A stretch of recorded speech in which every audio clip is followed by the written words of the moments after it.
आइए दोस्तों देखते हैं एलसीएम एंड एचसीएफ का बहुत ही ज़्यादा इम्पोर्टेंट क्वेश्चन देखते हैं। और मैं आपको बता दूं ये एलसीएम एंड एचसीएफ का बहुत ही ज़्यादा इम्पोर्टेंट क्वेश्चन है, समझने के ऊपर आधारित क्वेश्चन है और आपको क्वेश्चन अच्छी तरीके से समझना है। तो देखते हैं क्वेश्चन है, दो संख्याओं का गुणनफल 6750 है और उनका लघुत्तम समापवर्त 450 है। यदि संख्याओं के बीच का अंतर उनके महत्तम समापवर्तक के बराबर है तो छोटी संख्या ज्ञात करें। ठीक है ना, आपको समझना है। हमें दो संख्याओं का गुणनफल दे रखा है कितना, 6750 है और ठीक है ना एलसीएम दे रखा है कितना, 450 है। तो पहले आपको एचसीएफ ज्ञात करना है। ठीक है ना, हम जानते हैं दो संख्याओं का गुणनफल किसके बराबर होता है, तो आप कहेंगे भैया एलसीएम गुणा एचसीएफ के बराबर होता है। ठीक है ना, तो दो संख्याओं का गुणनफल कितना है, 6750 है, एलसीएम कितना है, 450 है, एचसीएफ कितना होगा। तो ठीक है ना, एचसीएफ हमें पहले निकालना है। 0 से 0 15 × 45, 15 चौका 60, 15 पंजे 75 और 3 से 15 बार। तो एचसीएफ कितना आ गया हमारा, एचसीएफ आ गया 15। आपको कोई दिक्कत, आप बोलोगे भैया कोई दिक्कत नहीं है। ठीक है ना, अब देखिए जो हमारी जो संख्या होंगी ना उनमें 15 के अलावा कुछ कॉमन नहीं होना चाहिए, क्योंकि एचसीएफ क्या है, उन संख्याओं का 15 है। तो मैंने एक संख्या ए ले ली, एक संख्या मैंने बी ले ली। ठीक है ना, अब ये क्या है, ये हमारी क्या है, ये अभाज्य संख्या होंगी। ए और बी क्या होंगी हमारी, मतलब सहअभाज्य संख्या होंगी। मतलब ए और बी में एक के अलावा कुछ भी कॉमन नहीं होना चाहिए। ठीक है ना, ए और बी क्या होंगी हमारी सहअभाज्य संख्या होंगी। ठीक है ना, क्योंकि ए और बी में एक के अलावा कुछ भी कॉमन नहीं होना चाहिए।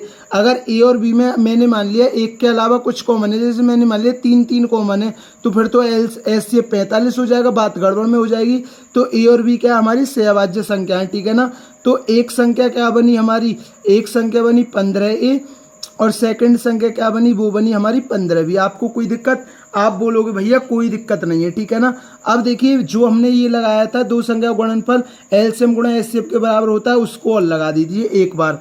तो हम जानते हैं दो संख्याओं का गुणनफल किसके बराबर होता है, वो होता है एलसीएम गुणा एचसीएफ के बराबर होता है। बहुत ही ज्यादा अच्छा क्वेश्चन है ये अपने आप में। ठीक है ना, अब देखिए तो दो संख्याओं, एक संख्या क्या है हमारी 15a है और एक संख्या क्या है हमारी 15b है। एलसीएम कितना है, 450 है और एचसीएफ कितना 15 है। 15 से 15 कट गया और 15 से कितनी बार कट गया, ये 30 बार कट गया। अब उस पर आइए। ठीक है ना, यदि संख्याओं के बीच का अंतर उनके एचसीएफ के बराबर है, उसने क्या बोला है, संख्याओं का जो अंतर है ना 15a - 15b, वो उनके एचसीएफ के बराबर है। एचसीएफ कितना 15 है। अब यहाँ से 15 कॉमन आ जाएगा, a - b बराबर कितना आ गया 15, तो a - b बराबर कितना आ गया 1। अब देखिए जो हमारी सहअभाज्य संख्या है ना ए और बी, इनमें एक का अंतर होना चाहिए, इनमें एक का अंतर होना चाहिए। 30 के ऐसे फैक्टर करिए जिनका अंतर कितना हो, 1 हो। ठीक है ना, देखिए 30 के अनेक सारे फैक्टर हो जाएंगे, 1 × 30, ठीक है ना, और 3 × 10, 15 × 2, 6 पंजे 30।